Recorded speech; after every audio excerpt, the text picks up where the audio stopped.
How to know God's will. Yan ang isa sa mga pinakamadalas na maitanong. Paano po ba nalalaman ko anong kalooban ng Panginoon para sa akin, para sa decision ko, para sa gagawin ko? At katatapos mo lang sagutin na yung isang nagtanong, may bago na namang nagtatanong dahil napakahalaga para sa atin na malaman ko anong kalooban ng Panginoon at nang maisa katuparan natin sa ating buhay. At yan ang ating sisikapin ngayong pag-aralan sa tulong ng Panginoon, how to know God's will. Salamat Ama dahil pinapakita nyo sa amin ang inyong kalooban upang kami bigyan ng gabay, hindi kami maligaw at kami malagay sa tamang landas. Turuan niyo po kami ngayon na kilalanin ang kalooban niyo sa aming buhay para yun ang masunod at yun ang manaig. Pagtawarin niyo po kami sa aming mga kasalanan. Teach us, Lord, guide us, heal our diseases, both spiritual and physical diseases, O Lord. At nawangin niyo pong salita maging gamot sa aming buhay, lakas, liwanag, gabay, kanlungan. Hinihiling namin, Ama, na kayo pong maging tagapagsalita at tagapangaral, gamitin niyo lang ang lingkod ninyo na inyong kasangkapan. Praise you, Lord, and we thank you, we honor you, seeking your wisdom. In the name of your Son, Jesus, we pray. Amen. How to know God's will? Mahalagang tanong, lalong-lalo sa mga anak ng Diyos na gustong sundin ang kalooban ng Panginoon, yung nadadala na sa kasusunod sa kanilang sariling estilo na puro mali ang inuuwian, at yung gusto talagang mapaayos ang buhay. First of all, to know God's will, know the Bible. 2 Timothy 3:16-17, everything in the scriptures is God's word. All of it is useful for teaching and helping people and for correcting them and showing them how to live. The scriptures train God's servants to do all kinds of good deeds. Napakahalaga na kilalanin ang alam ng Biblia, yung tinuturo nito upang mailapat sa buhay. But remember this, although scripture is God-breathed and inspired, we must contextualize. Every word is God's word, but not every word is for you, for your situation right now. Hindi ko mo tama para kay Noah noon ay tama sa iyo ngayon. Hindi ko mo angkop sa mga babaeng taga-Korinto noon ay angkop sa iyo ngayon. Hindi ko mo ipinagawa sa mga pari noong unang panahon ay ipinapagawa sa iyo ngayon. Kaya hindi lang mahalaga na malaman ang laman ng Biblia, kundi malaman din ang konteksto, yung background, bakit ito itinuro, bakit ito ipinagagawa, at kailangan ibinabagay sa ating panahon. God's word is inspired, instructive, even but in its context, to the specific recipient. Huwag natin kakalimutan na bagamat mayroong universal application ng mga katuruan sa Biblia, meron siyang original na nagsulat o nagsalita at nangaral at may mga original na tumanggap nito at ang tunay na mensahe ay para doon sa mga original na nakinig. Ngayon, pwede tayong makisalo, pwede nating i-apply sa buhay natin kung ang kalagayan natin ngayon ay katulad sa diwa at spirito ng kalagayan ng mga unang nakatanggap ng mga katuruan. Hindi basta-basta kapupulot ng katuruan sa Biblia na sinabi 1,000 taon na sa isang pamilya o isang grupo o isang bansa at i-apply mo sa buhay mo nang hindi pinag-aaralan kung magkapareho ba ng kanyang konteksto o kalalagyan. So God's word is very correct in its specific time and circumstance, and the danger is in misapplying a teaching or a command that was not meant for you or for your situation. Situational ang mga turo dyan, talagang lalong-lalo yung mga letters, mga epistles. Meron talagang problema yung church na yun, may taong involved, sinasabihan nung sumulat kung anong dapat gawin, at hindi pwedeng basta i-apply mo na lang sa buhay mo ngayon yun. Kailangan tinitingnan mo, pareho ba ang kalagayan namin? Pareho ba yung espiritu o diwa ng problema para ma-apply ko itong diwa ng solusyon na ito? Reading and interpreting or applying verses out of context is the most common source of needless suffering from the Bible. Marami mga tao nagdurusa ng hindi naman dapat kasi ang sinusunod ay utos na hindi naman sa kanya nakaukol. Marami rin ang mga nabibigo na tanggapin ang kanilang mga inaangkin na pangako ng Diyos kasi hindi naman sa kanila ipinangako, inaangkin nila. It is important to be guided by the Spirit to know when you will claim a promise, a specific promise given to specific people at specific contexts. It takes the Spirit to guide you kung pwede mo na i-claim yun ngayon. So there are such things as specific instructions and teachings, and there are those that though are specific could be universalized to be applied in many other situations. But a blind application of every verse to everyone, everywhere, every time could lead to needless suffering. It could lead to needless restriction and strife, needless struggle, and needless work. So we must read the Bible also as literature. Though we take it literally as the Word of God, the Bible also has its literary context. So marami diyang metaphors and symbolisms. Maraming talinghaga sa Biblia na hindi mo pwedeng literally i-apply mo sa iyong buhay. It is erroneous to insist on a literal reading always. Sabi ng Psalm 119, 105, "Your word is a lamp that gives light wherever I walk." Liwanag daw ang salita sa Biblia na nagbibigay liwanag kung saan man tayo naglalakad. Yung pa lang, simbolo na, metaphor, talinghaga na. Nakakita na ba kayo ng taong naglalakad sa dilim, binubuksan yung Biblia para lumiwanag yung dadaanan niya? That's a very literal reading that your word is a lamp unto my feet. So that already tells us na maraming reading, metaphorical, poetic, symbolic. Hindi pwedeng literal lahat ang basa natin. Kailangan marunong ka ng literature. Nakikita mo, symbolic ito. And out of this symbol, I can make this universal reading and application. Kaya marami pong nagdurusa dahil sa pagiging relihiyoso, dahil yung pagbabasa nila kuminsan ay hindi tugma sa kanilang pangangailangan at katotohanan, nagdurusa tuloy sila. How to know God's will? Know natural law. God is the author and designer of nature. Sino pa ba ang lumikha ng langit at ng lupa, di ba't ang Diyos? Kaya't makikita mo sa mga patakaran, sa mga batas ng kalikasan, yung karakter ng Diyos na lumikha nito. Colossians 1:16, "Everything was created by Him, everything in heaven and on earth. Everything seen and unseen, including all forces and powers, and all rulers and authorities. All things were created by God's Son, and everything was made for Him." So lahat ng nakikita natin sa paligid, sa kalikasan, liban na lang yung winasak, pinilipit at sinira ng tao, lahat ng nakikita natin sa paligid, Diyos ang may likha. And the challenge now is to see, ito bang nakikita ko ngayon ay yung nilikha ng Diyos o yung natira na lang matapos wasakin o pilipitin ng tao? But understanding nature and natural law is a great way to understand God. Romans 1:20, God's eternal power and character cannot be seen. But from the beginning of creation, God has shown what these are like by all He has made.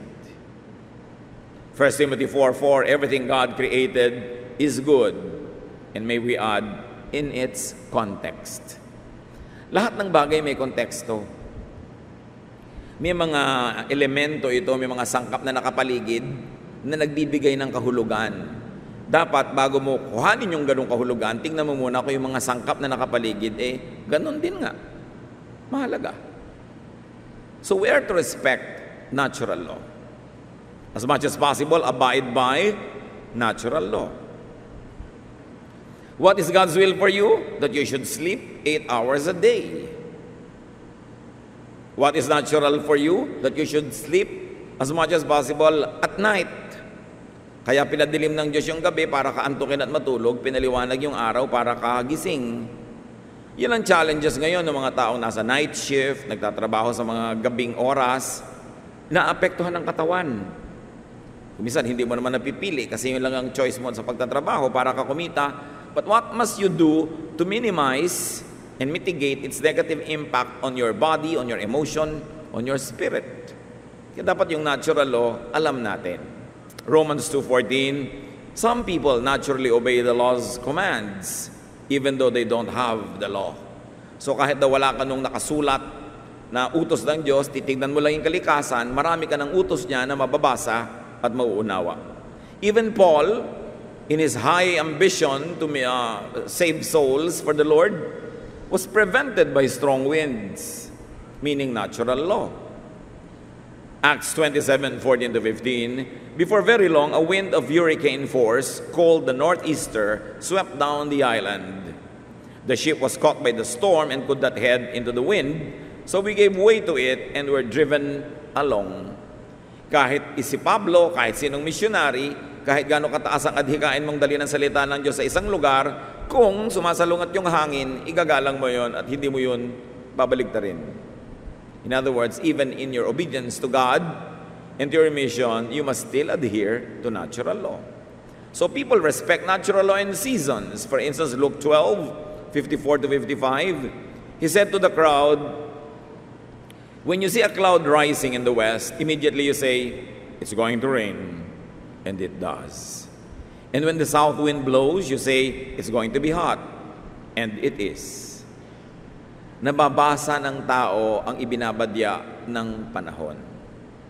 Sa tingin mo palang uulan bukas, di pag alis mo ng bahay, may dala ka na ngayong payong o kapote o whatever. O hindi ka gagawa ng activity na outdoor na mababasa. Galatians 4:10, you are observing special days and months and seasons and years. Kasama talaga yun sa tunay na pagsunod sa kalooban ng Diyos, ibinabagay mo rin sa panahon. Gusto mong gumawa ng mga pagdiriwang, mga anibersaryo, huwag mong itapat sa rainy season dahil alam mong mamabasa ang iyong event. Uulanin ka. Jeremiah 8:7, even the stork in the sky knows her appointed seasons, and the dove, the swift, and the thrush observe the time of their migration. Kumisan, ang pinakamalaking challenge, kahit sa atin, sa church, yung may mga gustong magpakasal sa garden, pero tag-ulan. Hunyo, Hulyo, Agosto, tagbagyo, tag-ulan, si bride gusto maglakad sa garden. Sasabihin mo na, sister, baka ulanin ang ating kasalan. Bakit hindi mo ilagay indoor? Pastor, magdasal na lang po tayong huwag umulan. Kayo na lang. Bakit ako magdadasal sa Diyos na huwag pa ulanin? Tag-ulan. Hindi mo ba alam na ang Diyos ang nagtakda ng tag-ulan? So magkakasal ka ng tag-ulan, ang gawin mong attire, kapote, bota. Pero huwag mo kong paguri na magdasal sa Diyos na huwag paulanin dahil tag-ulan. Yun ang sinasabi natin, respect natural law because it's God's will. Siyempre, may mga churches talagang they were founded in June, July, August, ganyan mga buwan. Ang suggestion ko, pag meron kayong celebration, bring it indoors from the beginning. Or, humanda kayong mabasa. O ilipat nyo yung inyong anibersaryo. Nagkakaintindihan kayong hindi talaga yon pero para matupad yung mga plano nyo, inilipat nyo. Pero huwag nyong salungatin ang kalooban ng Diyos. Tulad ngayon, nagbabago ang panahon. Mga kapatid, hindi nagbabago ang Diyos. Nagbabago lang ang panahon. So uminit, umaraw, mag-global warming, hindi nagbabago ang Diyos. Mahal pa rin niya tayo, mahal niya ang planeta. Kaya mag-adjust lang tayo. Kung mas mainit ngayon, kung hindi tag-ulan, biglang umuulan, mag-adjust ka. There are changes happening around us, but it doesn't mean that the world is ending. Natural lang na nagkakaroon ng panibagong mga style na ginagawa yung planet para mabuhay siya at ma-refresh. Jeremiah 8:7, even the stork in the sky knows her appointed seasons. Tulad ng binasa natin, kahit mga ibon, alam nila kung kailan sila lilipad, alam nila kung kailan sila magmamigrate. Yung mga ibon sa North Pole, sa mga magiginaw na bansa, dumadating dito sa tropics, pag magwi-winter na doon, lahat may panahon. How to know God's will? Gawin mo yung mas madali. Know God's will revealed in nature and do not fight it. Go along with it. How else do you know God's will? Pray. So may intellectual exercise, may physical exercise, at mayroong spiritual exercise. Seek guidance from the Spirit. 1 Corinthians 2:10, God's Spirit has shown you everything. His Spirit finds out everything and even what is deep in the mind of God. Hindi natin laging naaarok ang kalooban ng Diyos, pero yung Espiritu niya na nasa atin, yun ang nagbibigay sa atin ng pahiwatig kung ano ang niloloob ng Diyos. Kaya mahalaga sa prayer life, yung spiritual ka. Malapit ka sa Diyos para maunawa mo mga udyok, mga pahiwatig ng Espiritu na hindi kayang sabihin ng salita o ituro ng sino mang teacher. Romans 8:26, in certain ways we are weak, but the Spirit is here to help us.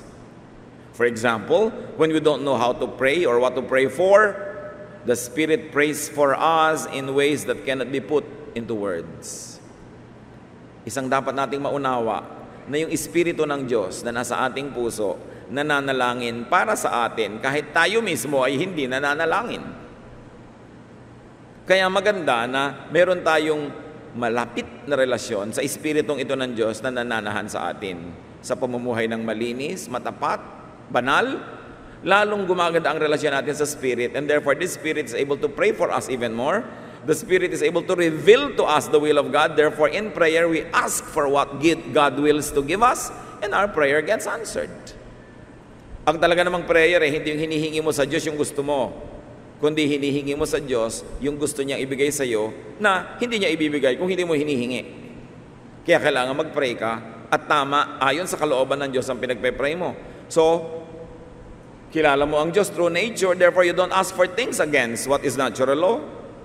Unless you are asking for a miracle, ano ba, healing ng isang taong sobrang may sakit, that is going against natural law.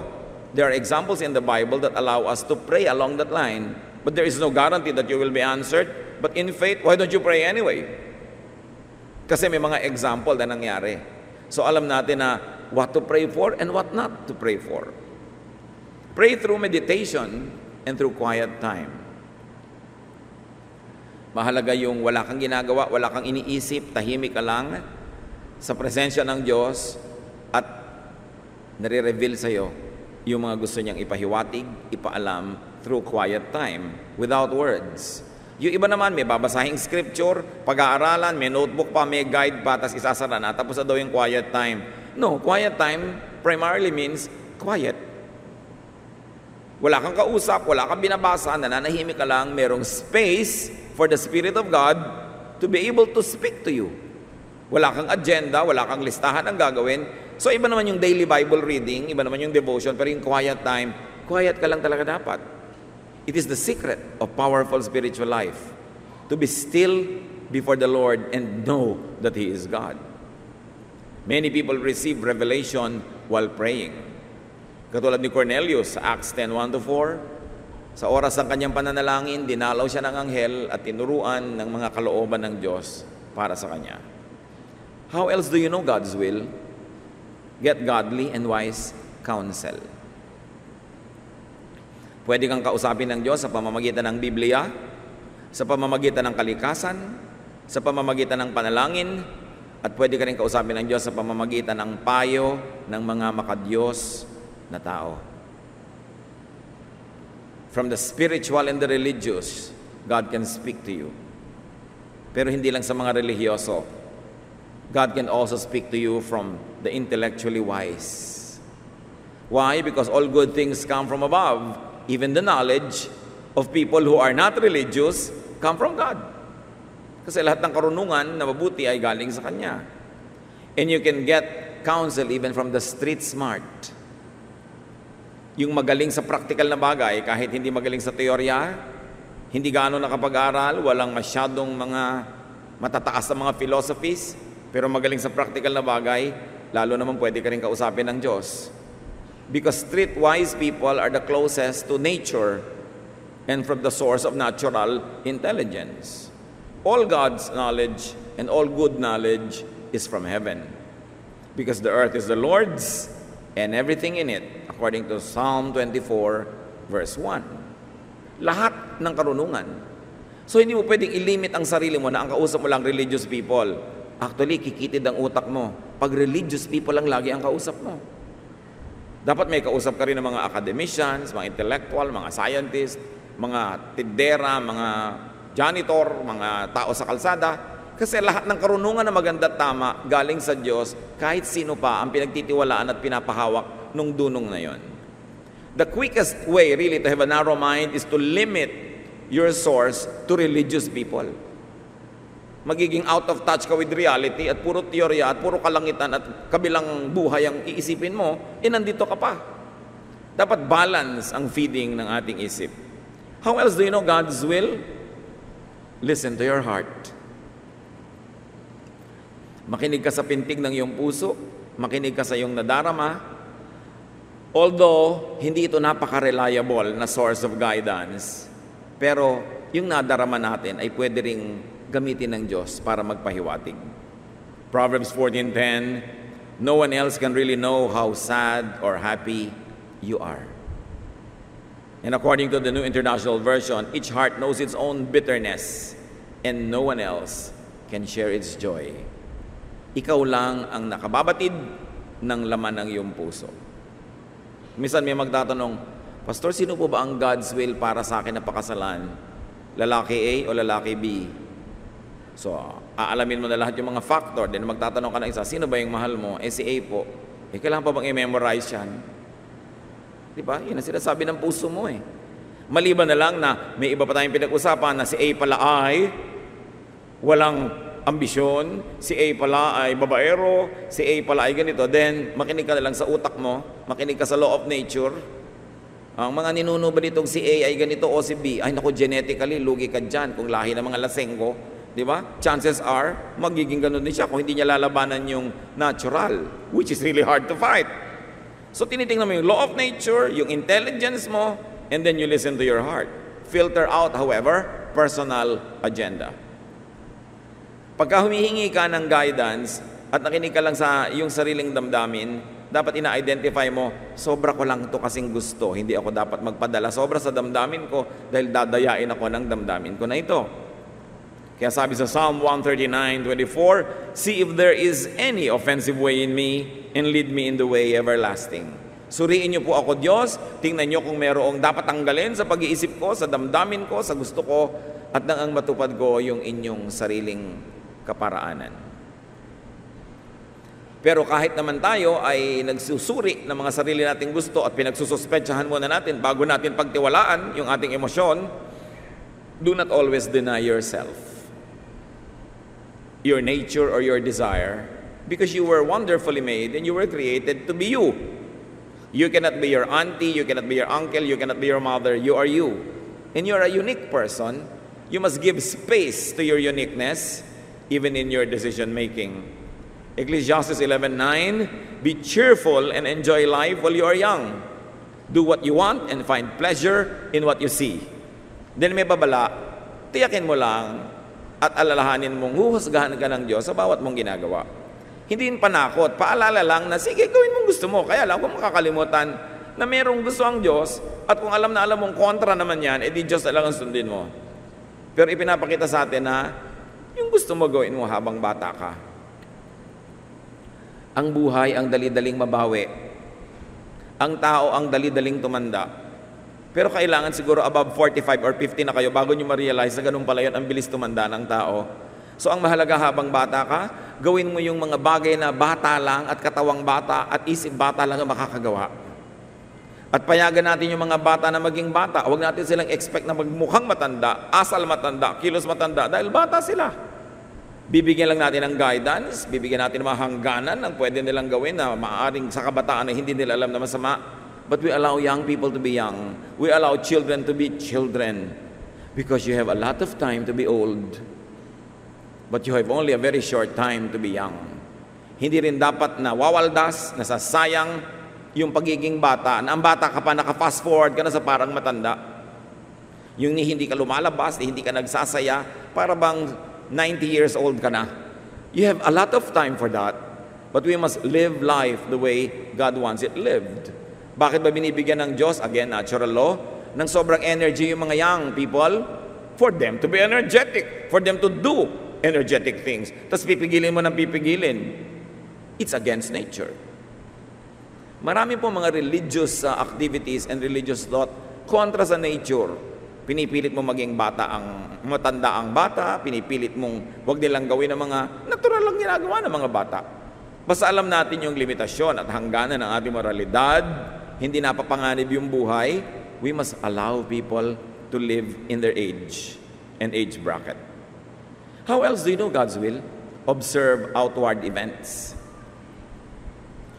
Because God is God of nature and God of the universe, God can guide you through what happens around you.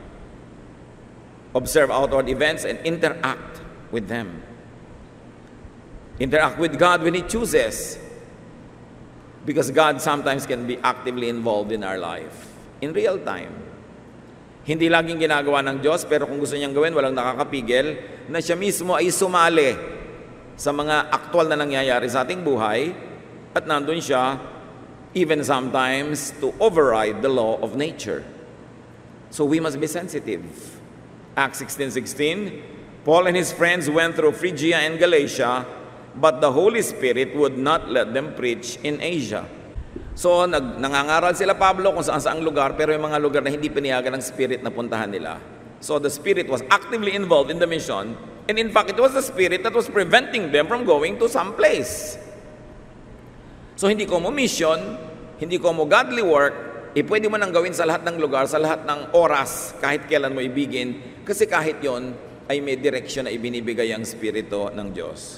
So it's important to be sensitive. Pag hindi mo alam talaga, kapatid, kung anong gagawin, hindi mo alam sinong pipiliin, si manliligaw A, manliligaw B, negosyo 1, negosyo 2, employment C or D, take exploratory and experimental steps.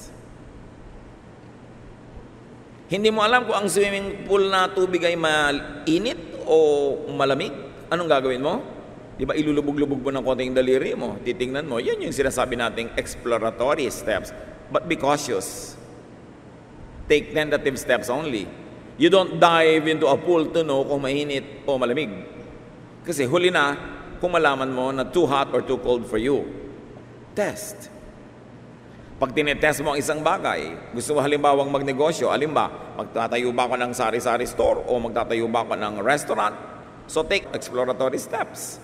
Go to people that you know na may mga ganitong negosyo, maupo ka doon maghapon, tumulong-tulong ka, mararamdaman mo kung para sa'yo, gusto mo ba ito? Take exploratory steps. It's important. At kung nakita mo na ang ipinakita sa'yo ng kapaligiran, ng payo ng mga marurunong, regroup, replan, redesign, improvise as needed. Dapat ang tao hindi matigas ang ulo. Gusto mo ng ganong negosyo, pero nung pinag-aralan mo, nakita mong, ay, may mga disadvantages, hindi bagay sa'yo o mahirap gawin, dahil hindi tugma sa mga gift sa'yo, edi willing ka dapat pinapalitan ng iyong plano. Gusto mong maging girlfriend si ganong babae, papasok nakausap mo, nalaman mong ganito pala't ganon, di willing ka dapat na either hindi ituloy yun o i-delay. Dapat handa ka mag-react sa ipinapakita sa iyo ng Diyos. Because God opens a door, closes here, opens there, dapat bukas ang iyong mata. Pagkalooban ng Diyos, hindi pilit, hindi unnatural, hindi hirap na hirap. Alam niyo, mayroong mga tao, hirap na hirap sila na lumikha ng isang bagay. Halimbawa, gustong-gusto mong sumikat. So kung ano-anong pinaggagawa mo para ka lang sumikat. Meron naman mga tao, likas lang na sumisikat kasi yun ang kalooban ng Diyos para sa kanila. Pero para mangopya ka ng talent ng iba, tumahi ka ng mga istorya, gumawa ka ng mga event para lang ikaw ay lumutang, mahirap gawin yon. Mahirap magpa-star kung hindi ka naman talaga star material o nasa isang maling lugar ka o maling larangan. So dapat natural ka lang at yung natural magaganap, ayaw mo man o hindi. And remember that God gives progressive revelation. Hindi naman ibinibigay sa iyo ng Diyos lahat ng kaalaman eh. Every step of the way, bibigyan ka ng konti. At dahil masunurin ka, nakamove ka ng 2 steps. Pagdating doon, mananalangin ka na naman, maghahanap ka na naman ng, halimbawa, liliko ba ako sa kaliwa, sa kanan, aakyat ba ako, bababa, and then i-reveal sa iyo ng Diyos, take steps ka na naman. So, konti-konting steps, para kung nagkamali ka, madaling umatras. Ay, mali, aatras ako. Pero yung aandar ka ng walang preno, tuloy-tuloy, dire-diretso, kahit malaman mo ng mali ka, hindi ka na makapigil ng sarili dahil meron ka ng velocity, meron ka ng buwelo, mahirap yon. Kaya hindi nagpapadalos-dalos ang tao. Lalo sa mga, anong course ba ang pag-aaralan ko? Tas lipat ka ng lipat, shift ka ng shift. Sayang ang panahon at pera. O, sino ba ang pakakasalan ko? Nagmamadali ka, tapos nakasal ka na nung nalaman mong, ay, hindi pala kayo bagay. O, mamumuhunan ka agad sa isang negosyo na nung kalagitnaan doon mo lang nalaman na hindi pala yun talaga ang gusto mong gawin at hindi bagay sa iyo. So, dahan-dahan. Sabi ng matatanda, ang naglalakad ng marahan, kung matinik ay mababaw. Be tentative. Be willing to change your mind. And finally, at least for today's discussion, how do you know God's will? Get the best advice from all of the above and move. Move na. Pag na-consider mo na yan, natural law, God's Word, counsel of godly people, counsel of intellectuals, counsel of streetwise people, your emotion, the events around you, the seasons, natural laws, dapat may gawin ka na. Decide and go for it. Commit. Kung meron ka ng clear guidance, mamuhunan, tumaya ka na. Kasi walang mangyayari kung hindi ka talaga magte-take ng risk. Lahat may risk. Lahat ay merong pagsasapalaran. Kahit gano'ng karaming research, aral, dasal ang ginawa mo, darating ang panahon, magde-decide ka, tataya ka sa gusto mong tayaan, and as they say, the die is cast. Kung nagkamali ka doon, nabigo ka, nalugi ka, natalo ka, di at least marunong ka na ngayon. Next time, alam mong hindi ka dapat doon magpunta, may iba ka ng choices, huwag na lang uli doon. But, sabi sa Ecclesiastes 11:4, if you worry about the weather and don't plant seeds, you won't harvest a crop. Kung magtatanim ka at lagi kang nakaabang, uulan ba, aaraw ba, magkakaroon ba ng tagtuyot, La Nina, El Nino, magkakaroon kaya ng enough fertilizer supply during the year? Pag inisip mo lahat yan, di ka magtatanim. Kasi sabi, pagka na-minimize mo na yung risk, na ipanalangin mo na, napag-aralan mo na, nakakuha ka ng advice, etc., gawin mo na. Dahil ang isang susunod na pinakamalaking pagkakamali, yung wala kang gawin. So you live, and living takes risks. Kaya nasasabing, mabuhay. Siyempre, nabubuhay ka. Papayagan ko ba ang anak ko na maligo halimbawa sa isang outing? Naku, baka malunod, maraming nalunod, so hindi ko na lang siya papayagan. Buong buhay, hindi ko na papayagan. O, bibigyan ko siya ng swimming lessons. Bibigyan ko ng clear instructions kung kailan siya pwedeng maligot, hindi. Sa mga safe pwede. Yung mga dangerous, yung may mga alon-alon, wag na lang. Para mag-enjoy ka na lang sa tabi ng buhangin, pero wag na doon sa tubig. Para sigurado makauwi ka nang hindi ka nalunod. What do you do? Kaya yung mga mountain climbers, meron tayong mga kakilala involved in athletics. Pagkatapos, kalalangoy sa isang malaking event, nalunod. What can you do? The people died living. What do we mean? O namatay siya na ginagawa niya yung gusto niya paglangoy, hindi ba mas mainam naman yun kaysa ang tagal niyang buhay, pero nandun siya sa isang sulok at wala namang kabuhay-buhay yung buhay niya. In other words, when you die in the act of living, in the act of pursuing your dreams, in the act of living out your plans for your life, then die. Ganun talaga. Kung takot na takot kang ma-aksidente, hindi ka natatutungtong sa kalsada. So, hindi ka nga namatay sa aksidente, pero andun ka lang, safe na safe, wala naman nangyayari sa buhay mo. I am not saying that you should take needless risks. But for you to really live, you must be willing to take risks. And if that risk is not life-threatening, hindi ka naman namatay, nalugi ka lang, nabigo ka, nasaktan, pick up the pieces, get help from God, and live again, and live again. Mga kapatid, huwag kayong madadala to the point na ayaw nyo nang mabuhay.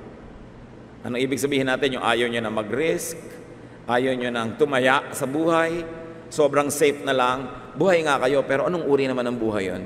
What quality of life? So, tingnan ang kapaligiran and proceed when auspicious. Pag green light naman, yung nakikita nyo sa kapaligiran, go.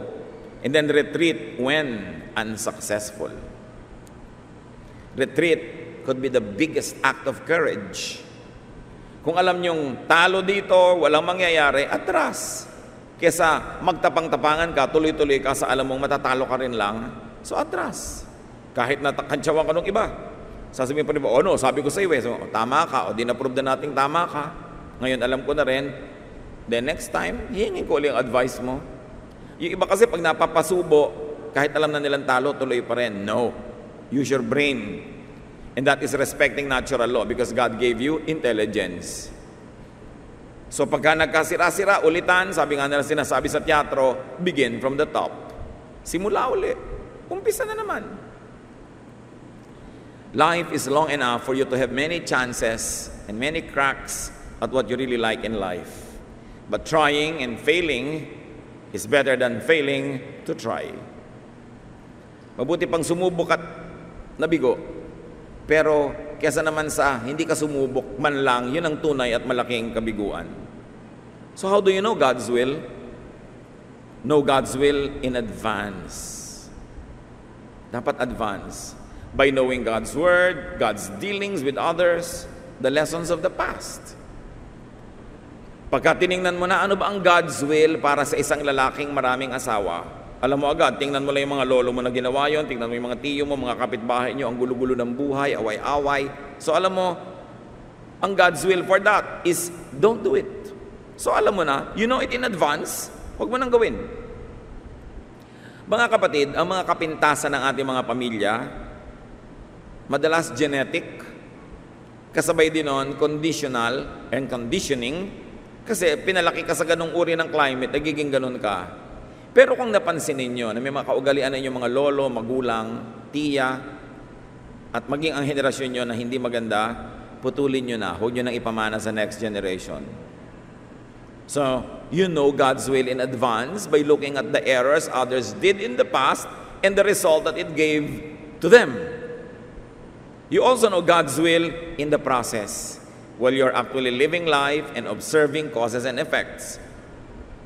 But you can also know God's will in retrospect by reviewing your past errors, and then you learn from it. So timeless ang pag-aaral, advance, present, future, paikot-ikot, but what's important is to learn. It is God's will that you enjoy life, that you live life to the fullest. Kung gusto ng Diyos na nandun na tayo sa langit, sa kabilang buhay, di kinukuha na niya tayo dapat. Nandito pa tayo para maging busy tayo, living a life here and now. So get a life. Dapat mabuhay. And when you are in doubt about God's will, refer to the 7 principles that we have studied and add more as you learn from other people, from other sources. But the important thing is this: to move, to try, retreat when it doesn't work, move forward when it works, and if it's all wrong, begin from the beginning. God is great at giving us second and third chances in life. At kung gusto nating mabuhay tayo at magkaroon ng maraming chances, ibigay din natin sa kapwa yon. Let's not deny people around us the second and the third crack at happiness. Nagkamali, kailangan magka-chance uli para sumaya siya. Kasi minsan lang mabuhay ang tao sa mundo. Kailangan we get the most out of life, we give the most to God and to fellow men. You minimize sorrow and pain. You maximize your good deeds. And then, of course, you are ready to meet your God. But the important thing is to move according to God's will. The specifics of God's will is not always revealed, but the general direction is available to everybody who will pray, who will study, and who will think. Dear God, we thank you that we are surrounded by many examples, both negative and positive, both good and bad. Marami na kaming napanood na buhay na mali. Marami na rin kaming nakitang tama. Nakabukas naman na yung salita, ang Biblia, na pwede namin pag-aralan. Binibigyan mo kami ng talino para mag-isip. Pinadadalhan mo kami ng mga taong tumutulong sa aming mag-isip sa pagbibigay nila ng mga katuruan, aral, mga payo. Pinapakita mo rin sa amin ang nangyayari sa paligid, sa kalikasan, sa mga resulta ng pinagagagawa namin. O Lord, turuan niyo po kami na maging teachable, maging sensitive, at magawa namin ang mga dapat gawin. At ang mga pasya namin ay tama, hindi kami laging paulit-ulit sa mali, bagamat nagkakamali, pero natututo, and we rise up as better people.